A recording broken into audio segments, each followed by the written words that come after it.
Nous sommes déjà là au rendez-vous, c'est donc parti avec votre tranche de tout le jour, Zoom Eco Live. Commençons déjà par les nouvelles en bref, mais aussi vous aurez droit aux chiffres clés qui vous seront présentés par Judith Unamaka qui nous parlera bien sûr de taux d'échange et de la situation économique en République démocratique du Congo. Nous n'hésiterons pas à faire le marché avec vous puisque nous avons avec nous une rubrique qui s'en charge, Zoom Wednesday, qui sera présentée par Naomi Kandé. Elle nous ramènera une spécialité aujourd'hui. Nous allons poursuivre avec le dossier qui sera justement un dossier spécial, le gouvernement nomination Sama Lukonde. Nous allons faire parler la population avec Judith Piombo. Nous allons aussi évoluer avec l'invité de ce matin, l'invité du jour qui nous ramènera des précisions par rapport aux défis qui attendent bien sûr ce gouvernement. Nous allons poursuivre avec la chronique. Patrick Bomboka nous donnera plus de précisions. Nous allons boucler la boucle, cette fois-là avec cette porte qui nous a été ouverte par un de chauffeurs taxi-moto.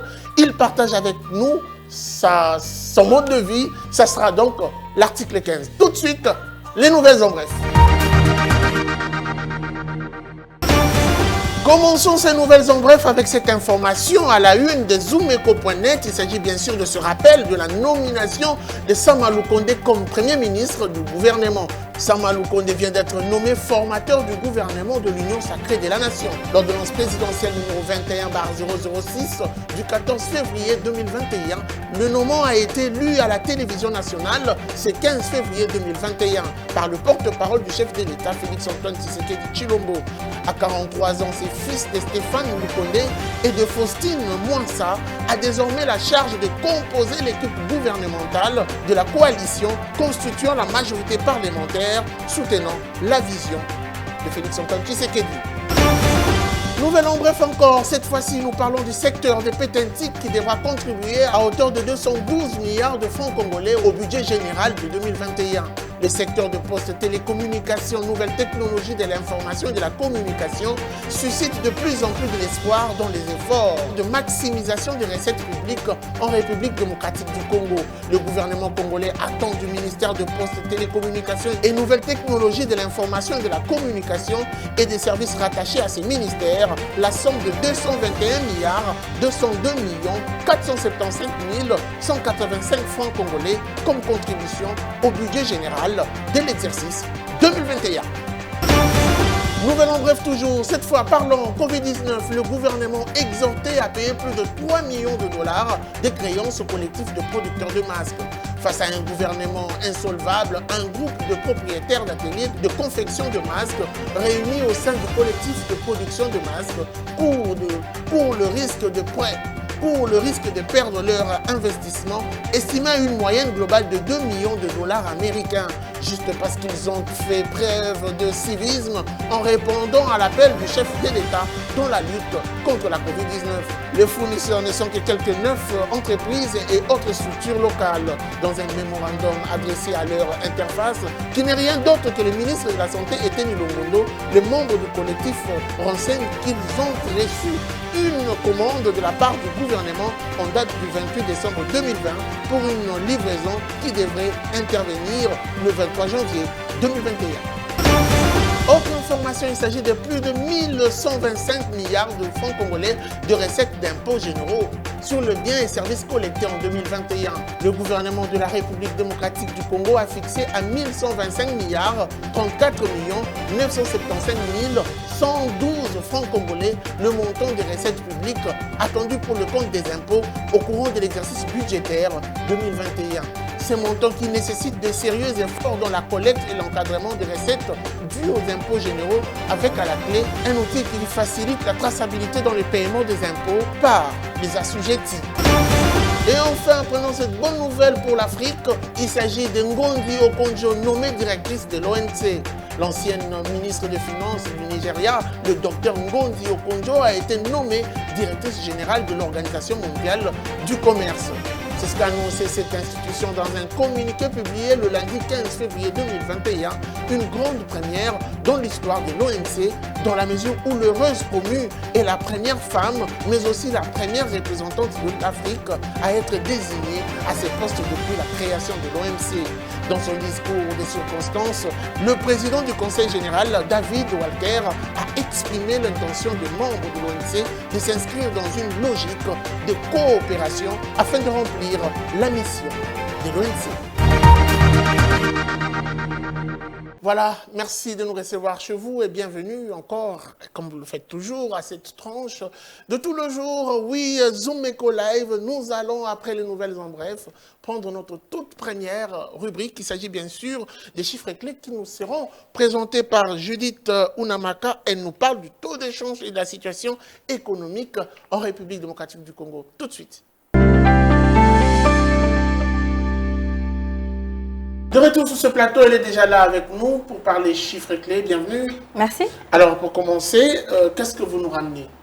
Nous vous ramenons des chiffres clés concernant la Banque centrale du Congo qui donne le taux officiel où $1 se négocie à 1980 francs congolais, un franc CFA à 3,62 centimes et 1 euro à 2375 francs congolais.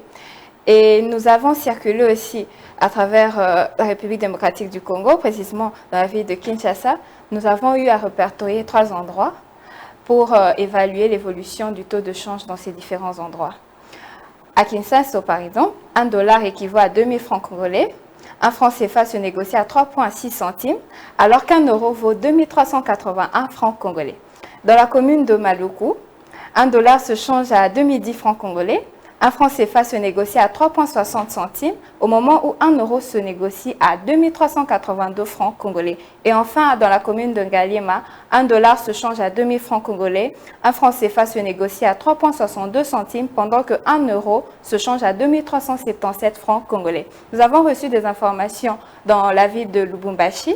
Okay. Nous avons vu que on nous a informé que $1 se négocie à 2200 francs congolais. Voilà, alors on doit quand même parler de la situation actuelle de la République démocratique du Congo. Tout à fait. La situation économique, c'est vrai qu'on a actuellement un nouveau Premier ministre, mais c'est mieux toujours de présenter le tableau. Voilà. Après une bonne performance de l'économie en 2019, qui a atteint à peu près 4,4%, la RDC a été plongée à cause du Covid-19 par une récession l'an dernier, qui a, avec une contraction de la croissance d'environ 2%. Et la RDC a eu à souffrir sur la demande extérieure, notamment dans le secteur minier et aussi dans les mesures à atténuer sur l'approvisionnement mondial.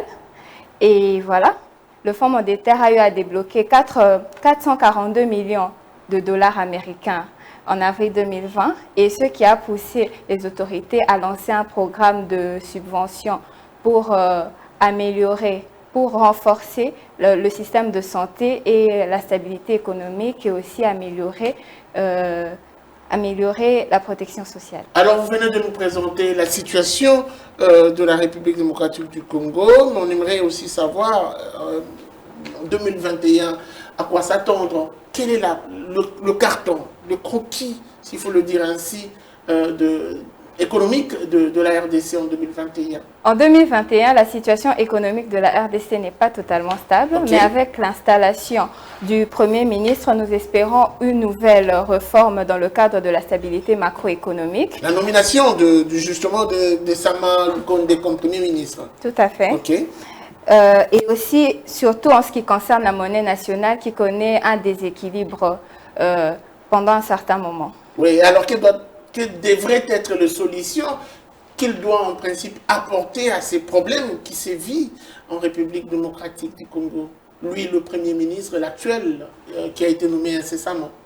Alors, l'agence de notation insiste sur l'accélération du soutien international ainsi qu'une mise en œuvre des réformes économiques structurelles. Merci beaucoup, Judith, pour ces précisions. Je pense qu'on reviendra à vous prochainement pour plus de détails. Merci. Surtout pour comprendre un peu ces déséquilibres économiques. Nous allons poursuivre cette tranche avec la prochaine rubrique, tout de suite après ceci.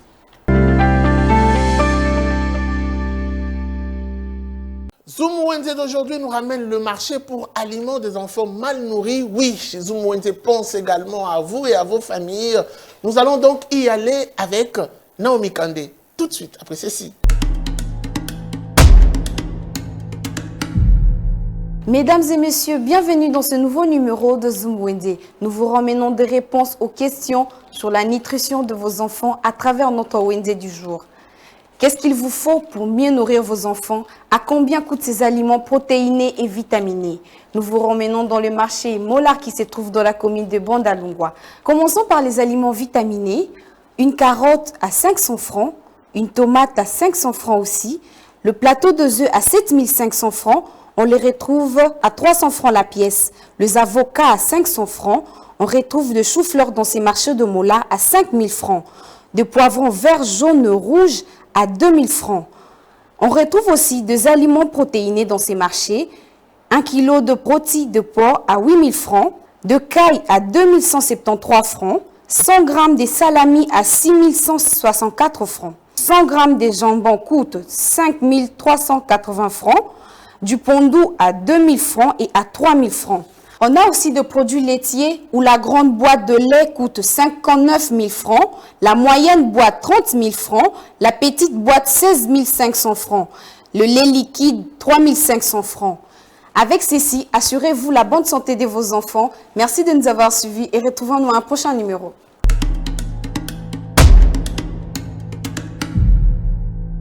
Le gouvernement Sama Lukonde, on en parle encore toujours puisqu'il s'agit d'une information très capitale. Aujourd'hui, dans notre rubrique dossier, Judith Piombo réfléchit sur les attentes de la population, mais aussi sur la réaction ou les réactions de la population face à ces discours considérés comme un petit projet de société du Premier ministre au sortir de son entretien avec le président de la République.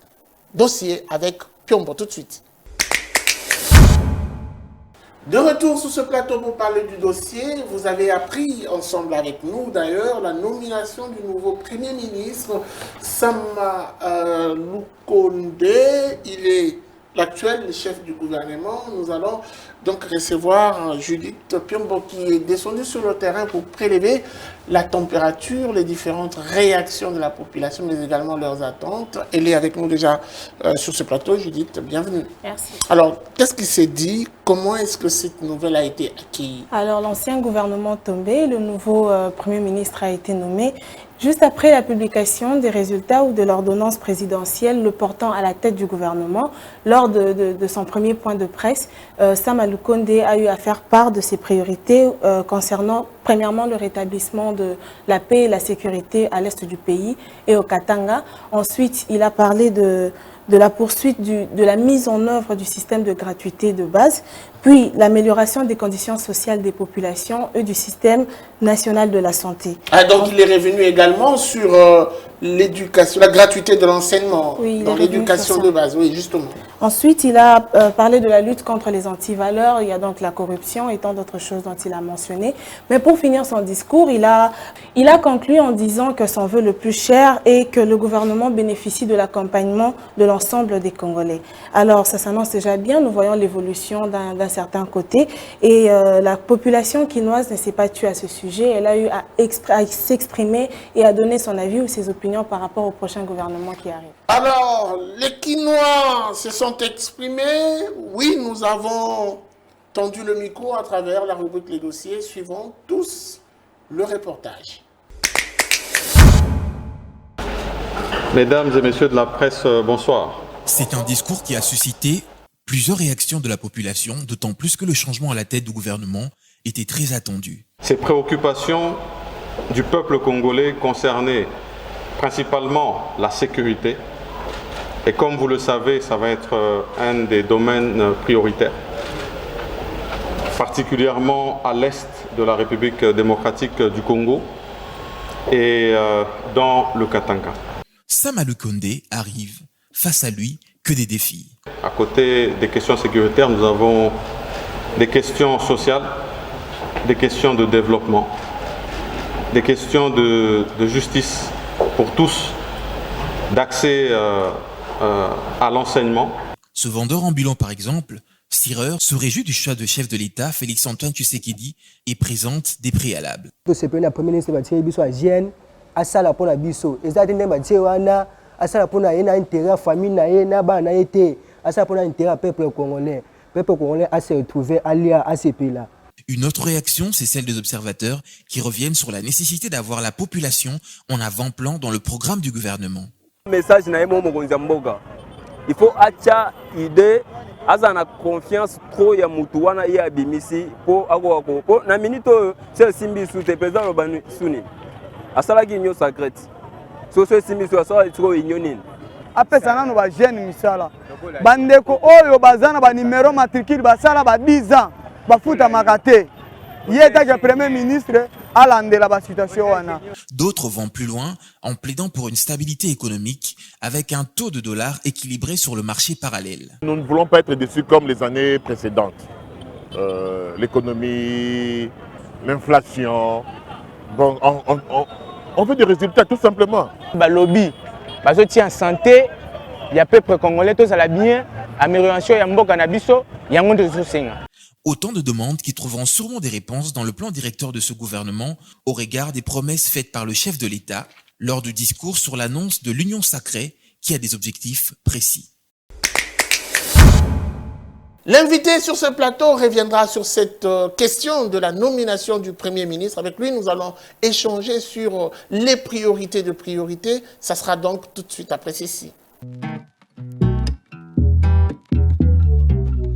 Un invité sur ce plateau, il s'agit bien sûr de David Dandala. Avec lui, nous allons parler de cette nomination du Premier ministre Sama Lukonde. David Dandala est observateur, en même temps analyste de questions politiques.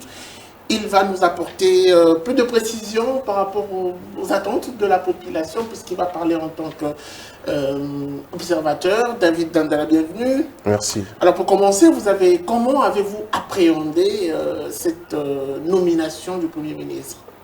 La nomination de Sama Lukonde comme Premier ministre, c'est un bon signe que le chef de l'État lance, surtout à la jeunesse. En quoi faisant? À la jeunesse. Sama Lukonde, de par son âge, c'est un jeune. Alors comme on disait qu'il fallait responsabiliser les jeunes et associer les jeunes à la gestion de la ressource publique, je vois que c'est ce qui est fait par le chef de l'État. Il est allé au-delà de polémiques, il est allé au-delà de considérations d'ordre politique pour choisir un jeune technocrate et compétent. Est-ce qu'il fallait nécessairement simplement nommer un jeune ou il faut trouver quelqu'un qui pourrait faire face aux défis, notamment économiques? Et non, la question n'était pas seulement de nommer un jeune, c'est de nommer quelqu'un qui puisse faire face aux attentes du peuple. Maintenant, on ne peut pas à ce stade juger Sama Lukonde qu'il sera à mesure ou non, parce que ça sera déjà donner un nom à un enfant qui n'est pas encore né. Alors, quelles sont les attentes directes de la population, puisque être Premier ministre, il y a quand même de quoi s'interroger. Quels sont les vrais problèmes face auxquels il sera buté, et puis quels sont directement, s'il faut toucher le nez en y allant droit dans la direction, quelles seront les attentes économiques de la population? Si on doit être sincère avec nous, le peuple congolais, les petits peuples souffrent. Il y a la vraie crise économique sévit au Congo. En dehors de la crise sécuritaire qui sévit à l'est de la République et à Lubumbashi, comme ce que vous avez vu les dimanches passés, il y a de vraies questions d'ordre économique. Et le Premier ministre devait s'y atteler pour concrétiser les discours du chef de l'État, le peuple d'abord. C'est ce que nous n'attendons pas jusqu'ici, ça reste un slogan vide, parce que le peuple est en train de souffrir. Nouer les deux bouts de moi, c'est difficile. Il manquait justement un Premier ministre pour accompagner sa vision, on doit le dire. Moi, je suis en train de douter de ça. Depuis qu'il est au pouvoir, il ne travaillait pas seul, il avait un Premier ministre. Il avait un Premier ministre. Moi, quelle composition? Quelle que soit la composition, le leadership, c'est celui du chef de l'État. Et c'est le chef de l'État qui doit imposer le membership. S'il ne l'a pas fait, moi je ne trouve pas ça comme un discours qu'on doit donner au peuple enfamé, au peuple qui a besoin de se nourrir et de scolariser ses enfants. Et comme par hasard, les actions menées par le chef de l'État contredisent par moments le slogan « Peuple d'abord ». Comme dernièrement, quand il a lancé le bus Transco, le bus Transco, quand il taxe ça à 1000 francs au lieu de 500 francs, il n'a pas pensé avec son entourage, son cabinet, que ça pourra influer sur les transports en commun de petits peuples. Et c'est là où je me trouve un peu perdu entre la réalité et la politique du chef de l'État. Parlons de l'arrivée de ce nouveau Premier ministre. Les priorités des priorités. Question d'ordre économique et question sécuritaire. Question d'ordre économique, on doit donner la valeur à notre monnaie. Nous avons une politique beaucoup plus extravertie, tournée vers l'extérieur. Nous devons chercher à rendre notre agriculture autonome. Nous devons cultiver ce que nous mangeons. La revanche du sol sur le sous-sol. Voilà. Nous ne devons pas dépendre, creuser les minéraux ici, les vendre et importer les maniocs de l'Afrique du Sud et de la Zambie pour manger. Et ça, c'est pathétique.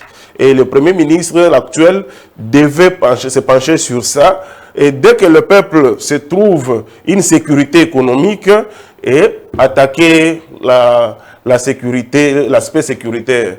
Mais en tout état de cause, ce n'est pas une tâche trop facile pour lui.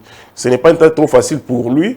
Quand on connaît les microcosmes politiques congolais, il y a de quoi dire que ce n'est pas facile. Merci beaucoup à vous, David Dandala. Je rappelle que vous êtes observateur.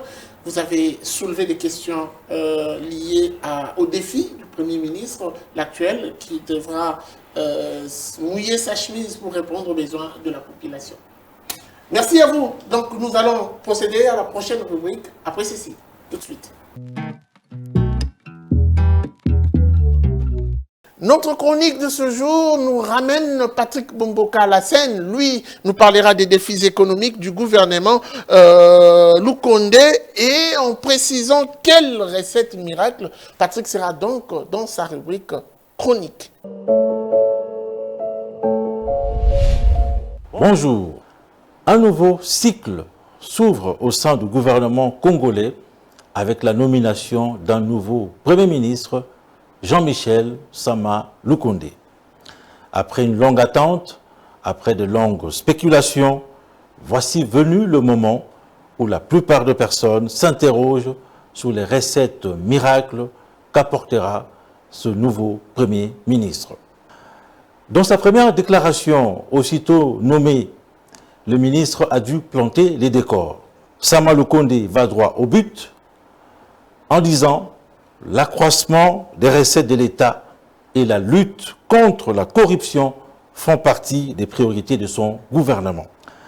D'après lui, le gouvernement de l'Union sacrée de la nation se veut au service du peuple, ce qui implique qu'il faille absolument intégrer dans son programme d'action les préoccupations soulevées lors des consultations initiées par le chef de l'État congolais, Félix-Antoine Tshisekedi. Sama Lukonde sait bien qu'il a besoin de plus de recettes publiques face aux défis majeurs de développement socio-économique. Quelles seraient donc ces recettes miracles pour réduire la pauvreté et redonner un brin d'espoir de mieux-être aux populations congolaises? Question au menu de ce numéro de la chronique Zoom Echo. Le nouveau Premier ministre hérite d'un budget équivalent à 7,1 milliards de dollars américains. Il sait que son programme doit prendre en compte l'essentiel des propositions soumises auprès du chef de l'État lors de ses consultations. Mais alors, dans un environnement où 75% des recettes publiques sont orientées, sont dépensées, sont consommées uniquement dans les rémunérations et dans les frais de fonctionnement, il va de soi que le 25% restant ne serait peut-être pas suffisant pour porter le projet de l'union sacrée de la nation. L'investissement public étant faible, l'investissement public étant de moins de 0%.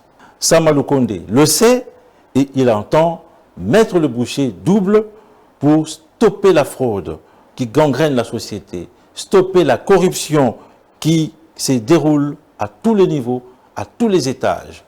Objectif, multiplier les recettes publiques de manière exponentielle. Dans l'élan de continuité, plusieurs outils de gouvernance mis en place par l'ancien gouvernement peuvent être renforcés.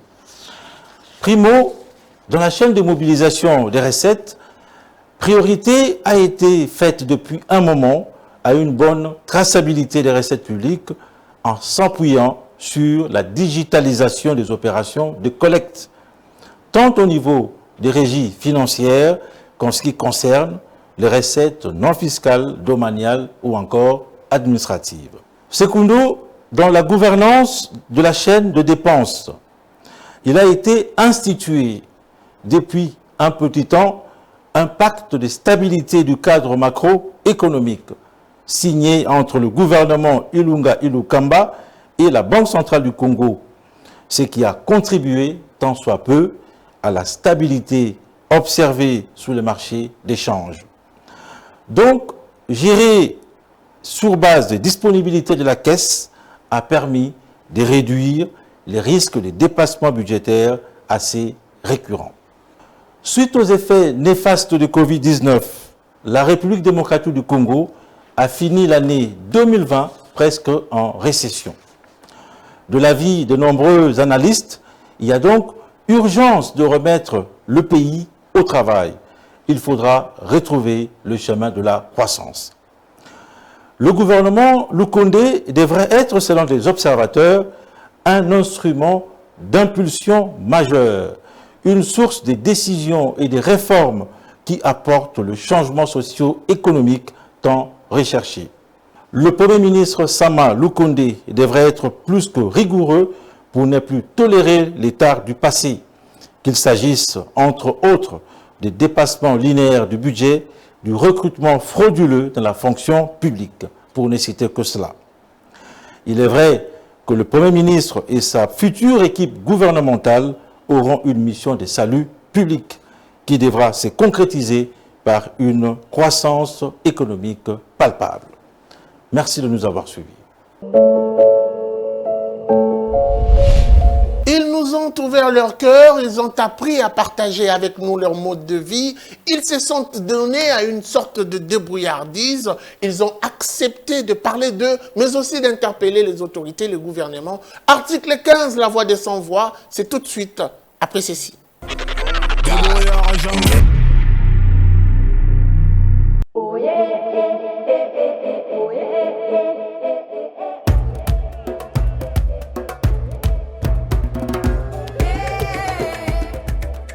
Bon, nasali presque 9 ans na musala ya moto, kobulaka na moto, tozobula tozo bénéficier vraiment ndenge esengeli bato ba bénéficiara te.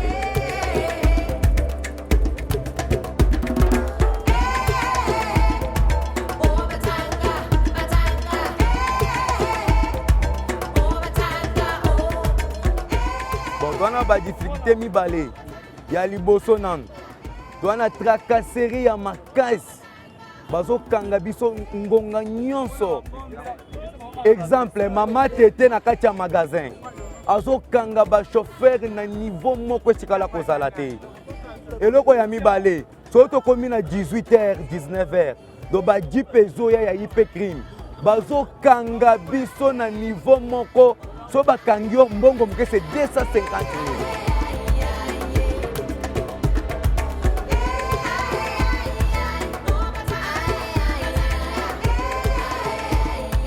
Bao bafandi bazoluka te conseil toko pesa bango baya biso to uta na musalo na maboko na mboka na biso totangise belé lelo ko finga wa muluba nyama mais okofinga muyaga mais azomi mwana kamulu parce que azokumba da moto to sangani déjà to za baluba problème ezate likambo tribal ya ezate oya yebi ka zokoka te aya to senga ka mbongo te ezaka carburant na yo otie otangisi yo lobi kuna obandi ko tepa tepa otutani na mutuka oyebi pe mutuka c'est tout.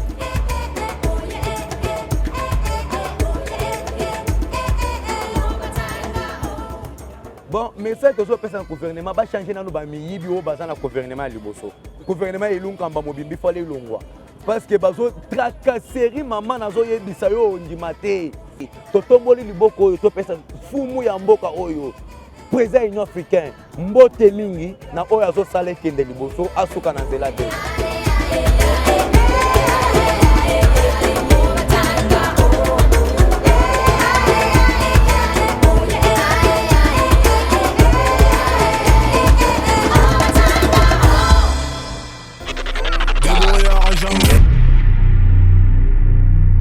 Ça en est fini pour aujourd'hui. Merci de nous avoir suivis. La suite, ça sera sans doute au prochain numéro avec le même plaisir. Vivez heureux, vivez sans temps. Au revoir et à très vite.